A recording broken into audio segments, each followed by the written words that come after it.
Refraction of light. हम लोग आज रिफ्रैक्शन ऑफ लाइट पढ़ेंगे। रिफ्रैक्शन क्या होता है और इसमें Snell's law, critical angle and total internal reflection के बारे में हम लोग पढ़ेंगे।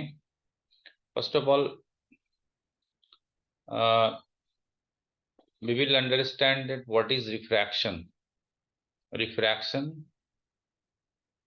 क्या होता है, रिफ्रैक्शन किसे कहते हैं, and we are studying about the optics. हम लोग ऑप्टिक्स पढ़ रहे हैं। इस ऑप्टिक्स में, रे ऑप्टिक्स में रिफ्रैक्शन चैप्टर है और ray optics means reflection and refraction.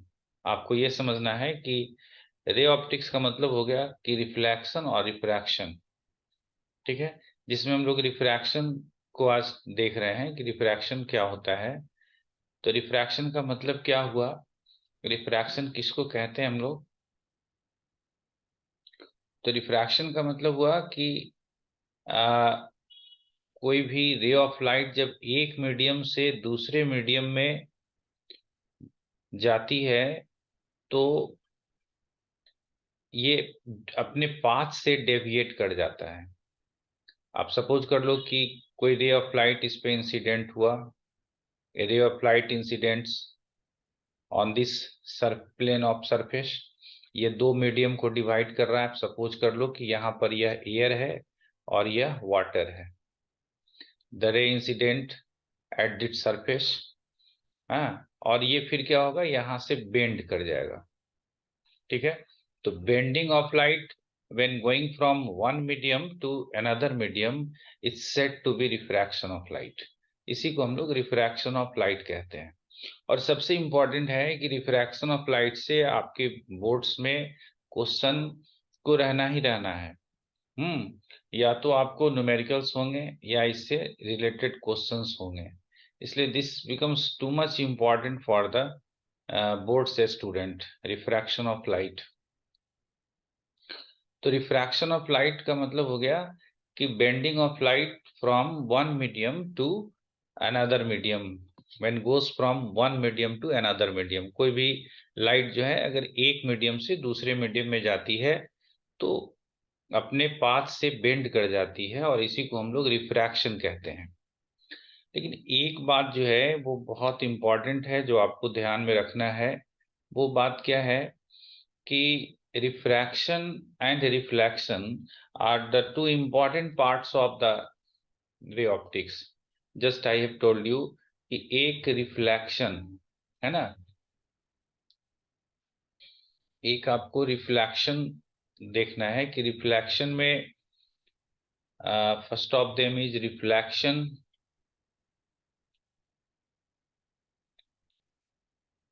Reflection और दूसरा रिफ्रैक्शन। फर्स्ट आपका हो गया रिफ्लेक्शन और सेकंड हो गया रिफ्रैक्शन। रिफ्रैक्शन, ठीक है। तो अभी हमने जस्ट बताया आपको कि refraction means bending of light when going from one medium to another medium. कोई भी रे ऑफ लाइट जब एक मीडियम से दूसरे मीडियम में जाती है तो अपने पाथ से बेंड कर जाती है, ठीक है। तो refraction in the case of refraction और in the case of reflection, just you can take the example. Reflection का एग्जांपल ले हम लोग। सपोज कर लें कि यह रिफ्लेक्टिंग सरफेस है और इस पर रे ऑफ लाइट इंसिडेंट हो रहा है और इंसिडेंट होने के बाद रिफ्लेक्ट हो गया, ठीक है। दूसरा example, this is the second example, कि रे ऑफ लाइट यहाँ नॉर्मल हम लोग ड्रॉ कर देते हैं, यहाँ पे भी हम लोग नॉर्मल ड्रॉ कर देते हैं। रे ऑफ लाइट यहाँ पे इंसिडेंट हो रहा है और फिर यह बेंड होके चला गया। This is angle I and this is angle R. यह आपका इंसिडेंट रे हुआ और ये रिफ्रैक्टेड रेज हुआ। इन the case of reflection, this is the incident ray and this is the reflected raise. And इस ये जो रेज है ना, इसका स्पीड कितना होता है, तो c से रिप्रेजेंट करते हैं, और नियर अबाउट 3 × 10⁸ मीटर 10⁸ पर सेकेंड स्पीड ऑफ लाइट होता है। ठीक है, तो in the reflection is also the cause of collision, due to collision, and refraction is also the result of collision. In the case of refraction, the sidewise collision takes place between the ray of light and the particle of the medium, surface of the medium।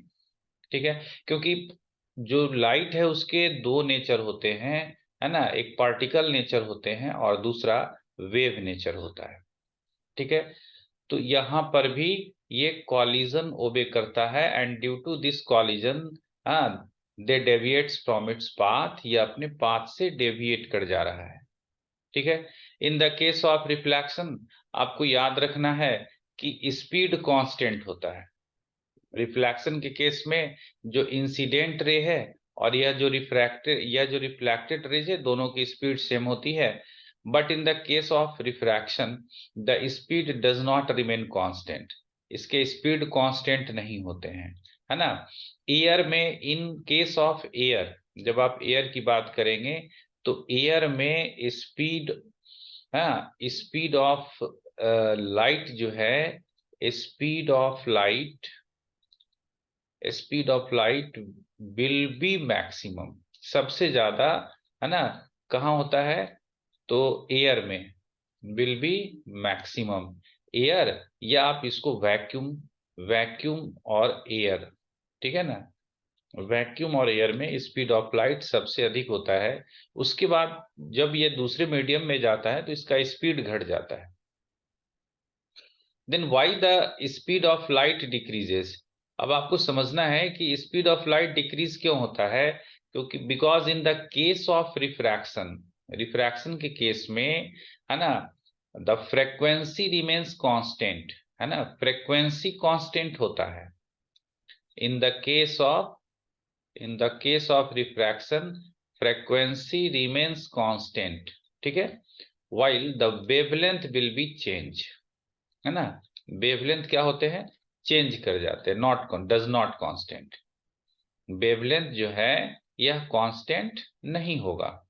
ठीक है, तो c is equal to, आप देख रहे हो कि c is equal to nu lambda होता है ना।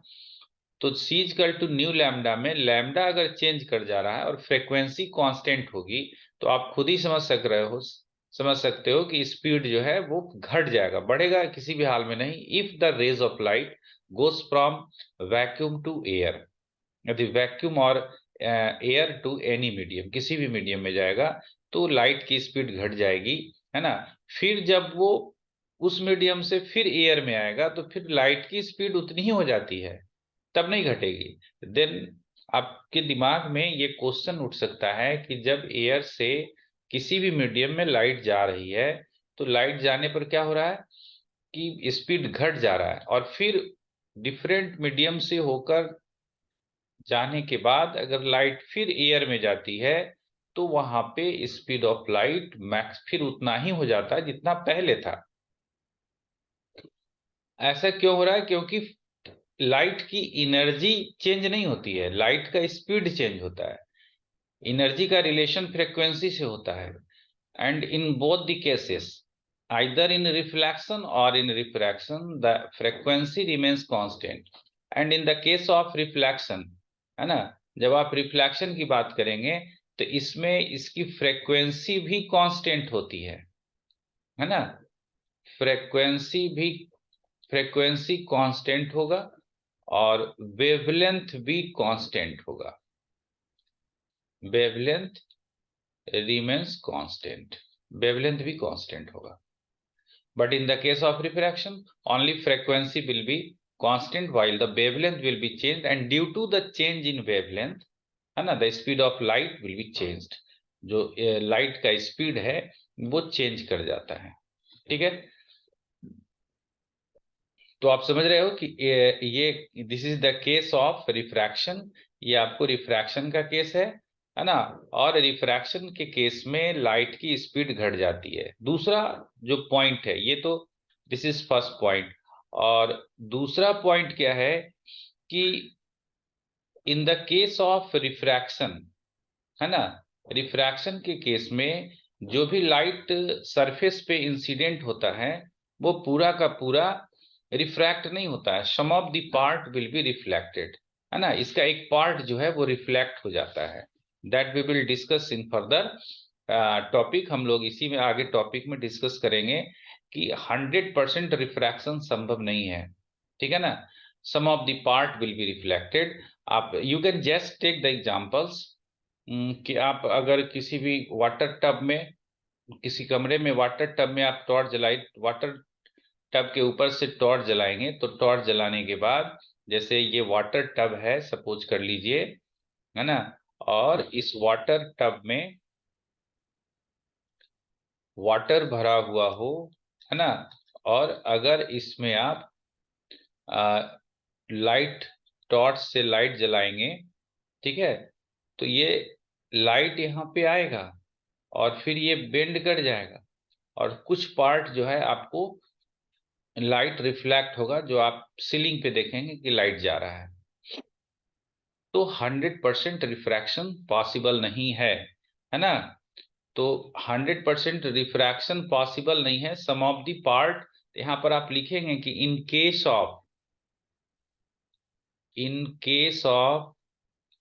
Refraction, in case of refraction some of the light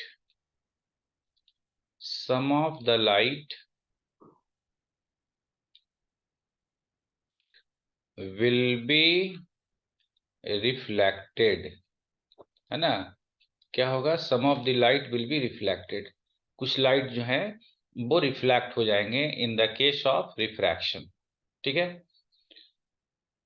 और why the speed of light decreases, because due to change in, तो आप इस पॉइंट को आपको लिख लेना होगा कि due to change in, due to change in wavelength, due to change in wavelength, the speed of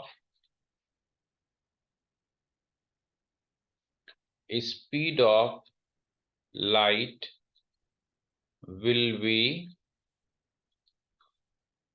changed, speed of light change कर जाता है, ठीक है। तो इतनी बातें हम लोग समझ गए अभी तक कि इन the case of refraction frequency remains constant while the wavelength will be changed, and in case of refraction some of the light will be reflected, 100% refraction नहीं होता है, and due to the change in wavelength the speed of light will be changed, है ना, यानी कि कोई भी light अगर एक मीडियम से दूसरे मीडियम में जाता है तो श्योर है कि उसका वेवलेंथ चेंज करेगा, और कैसे चेंज करेगा वो हम लोग आगे देखेंगे, ठीक है। हम लोग सबसे पहले स्नेल्स लॉ को देखें कि स्नेल्स लॉ क्या है। Snell's law, first of all we will discuss about the Snell's law, ठीक है, हम लोग स्नेल्स लॉ देखेंगे।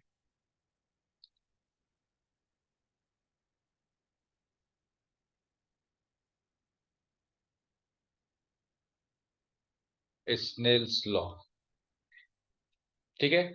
अब यहाँ पे फिगर में देखो, ये जो लाइन है इंटरफेस है दो मीडियम का, हाँ, this is first medium and this is second medium. First medium आपका एयर है और सेकेंड मीडियम ग्लास है, तो रे ऑफ लाइट एयर से ग्लास में इंटर करता है, ठीक है। यहाँ पे आपको एंगल ऑफ इंसिडेंस आई है और एंगल ऑफ रिफ्रैक्शन जो है वो आर है।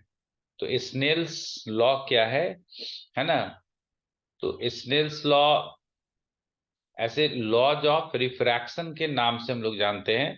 तो लॉज ऑफ रिफ्रैक्शन में incident ray, refracted rays and normal drawn to the surface always lie in the same plane, that you know, है ना, और दूसरा जो है वो that is known as Snell's law. तो स्नेल्स लॉ क्या होगा? द रेशियो ऑफ, है ना, the ratio of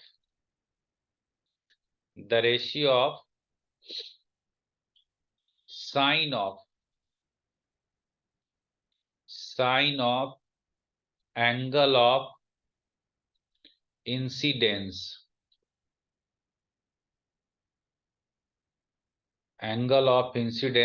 to the sine of angle of refraction is always a constant quantity,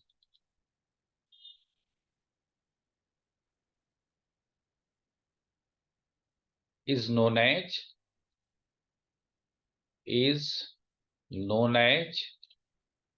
है ना RI, रिफ्रैक्टिव इंडेक्स।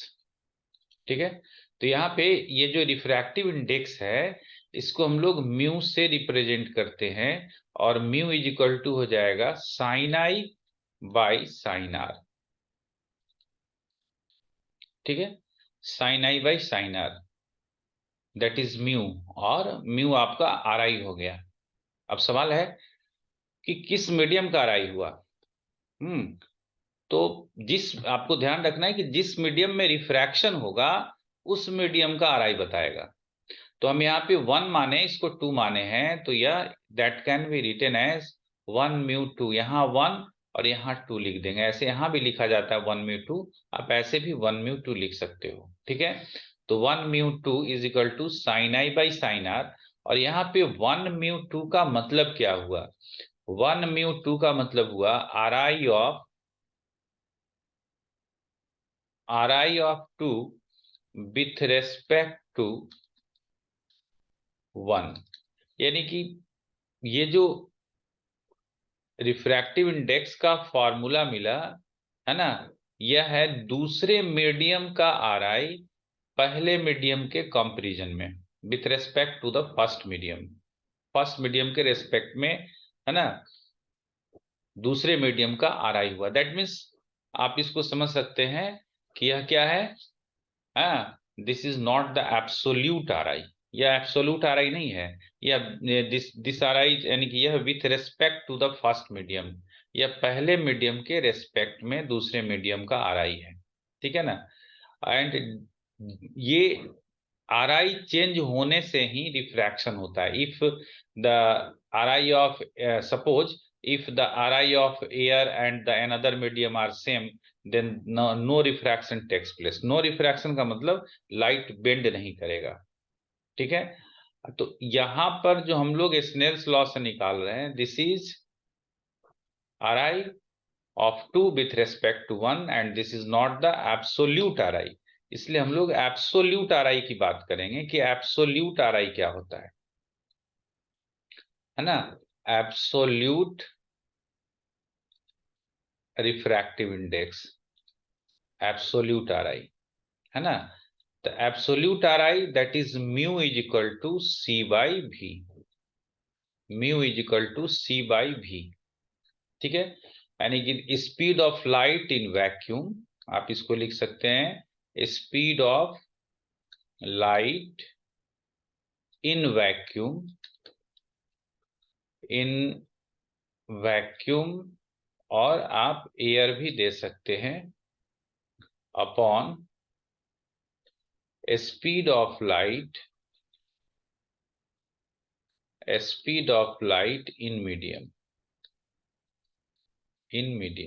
ठीक है, यहाँ पर ऊपर में दिया गया है speed of light in vacuum और air by speed of light in medium. ठीक है, तो speed of light in vacuum इसलिए लिया जा रहा है कि एयर और वैक्यूम का जो RI है वो हम लोग 1 लेते हैं। ठीक है, इसलिए this is set to be absolute RI। यही कारण है कि इसको हम लोग एब्सोल्यूट RI कहते हैं। ठीक है, और अभी हम लोग जस्ट देखे हैं कि in the case of refraction, the wavelength will be changed, but the frequency will not be changed. Frequency change नहीं होती है, wavelength change होता है. तो now this formula can be written as, है ना, इस फॉर्मूला को हम लोग लिख सकते हैं mu is equal to C is equal to nu lambda होता है. तो न्यू तो वही रहेगा और लैम्डा में हम लोग वैक्यूम जोड़ देंगे, वैक्यूम में है, और नीचे में है मीडियम, जिस मीडियम की हम लोग बात करेंगे, है ना, तो हो जाएगा new lambda medium. Wavelength change होगा, तो वेवलेंथ चेंज होगा तो न्यू से न्यू कट जाएगा. तो आर आई का एक फॉर्मूला आपको मिला, lambda vacuum by lambda medium. Lambda vacuum by lambda medium. अब आप यहाँ पे देख लो, ठीक है, कि लैम्डा, है ना, लैम्डा मीडियम यानी किसी भी मीडियम में lambda medium is equal to lambda vacuum और बाई आर आई. अब आप केयर करें यहाँ पे इस फॉर्मूला से कि लैम्डा वैक्यूम तो हमेशा 1 होगा, यदि लैम्डा वैक्यूम तो कांस्टेंट होगा, ठीक है ना, और उसको म्यू से डिवाइड करेंगे, जो भी कांस्टेंट वैल्यूज होगी उसमें म्यू से डिवाइड करेंगे, और एयर छोड़ करके कोई भी मीडियम, हम किसी भी मीडियम का आरआई लेते हैं, that will be the greater than 1 से ज्यादा होगा. तो ये जो लैम्डा वैक्यूम है, in all the cases lambda medium जो है, in all the cases it will be less than lambda vacuum. Lambda vacuum से क्या होगा, कम होगा. जब भी रे ऑफ लाइट एक मीडियम से दूसरे मीडियम में जाएगी तो वेवलेंथ उसका कमेगा. अब एक मीडियम मतलब आपको हमेशा मानना है the first medium will be the air, पहला मीडियम जो है वो एयर होगा, ठीक है ना.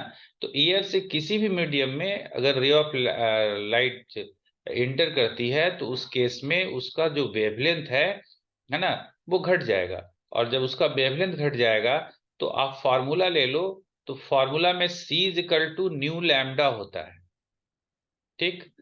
तो जब लैम्डा डिक्रीज करेगा तो C भी डिक्रीज करेगा, and that's why the speed of light will B decreased.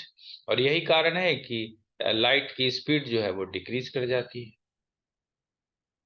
तो 3 फॉर्मूला आपके सामने मिले, है ना. एक आप देख रहे हो 1 mu 2 is equal to sine I by sine r, है ना. दूसरा mu is equal to c by v, है ना, यानी कि speed of light in vacuum और air to the speed of light in medium. And the third lambda vacuum by lambda medium. It will support you to solve the problem, है ना. जब हम लोग प्रॉब्लम बनाएंगे तो उस समय हम लोगों को ये फॉर्मूला जो है ये सपोर्ट करेगा, ठीक है ना. तो ये बात हो गई. अब तीसरी बात ये हुई कि जो मीडियम होते हैं उनको हम लोग दो तरह से समझते हैं, एक डेंसर समझते हैं और दूसरा रेयरर समझते हैं, ठीक है ना. हम लोग एक डेंसर और रेयरर, ठीक है. तो डेंसर और रेयरर की बात जब हम लोग करेंगे, ठीक है, तो डेंसर और रेयरर की जब बात करेंगे हम लोग, तो ये मीडियम हो गया हम लोगों का, और इस मीडियम में आप देखो, है ना, रेयरर